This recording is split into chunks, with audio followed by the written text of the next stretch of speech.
তেনেহ'লে factor tree মানে factor ট্ৰীবিলাক কেনেকৈ কৰা হয় ফেক্টৰ ট্ৰী মানে কি ঠিক আছে ফেক্টৰ ট্ৰী মানে কি যে ফেক্টৰ ট্ৰী মানে কি এই যে 288 নাম্বাৰটোক আমাৰ ফেক্টৰ ট্ৰী ওলাব লাগে ফেক্টৰ ট্ৰী মানে কি বেলেগ একো বস্তু নাই প্ৰাইম ফেক্টৰাইজেশ্যনে হয় মানে আমি 288টাৰ যিমান টাইমলৈকে আমি প্ৰাইম নাম্বাৰ নাপাম সেইখিনিলৈকে আমি কৰিয়েই থাকিম তেনেহ'লে 288টোক আমি মাল্টিপ্লাই কৰিলোঁ মাল্টিপ্লাই কৰি কিনে 2 আৰু 144 মাল্টিপ্লাই কৰি 288 পালোঁ এতিয়া 2টা কি প্ৰাইম নাম্বাৰ কিন্তু 144টো কি কম্পজিট নাম্বাৰ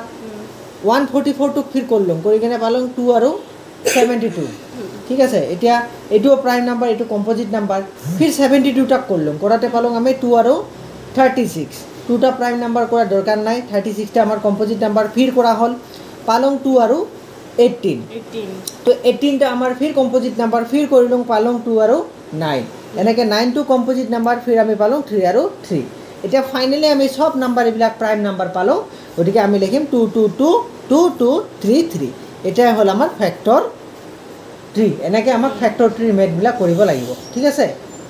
হ'ব বুজি পাইছে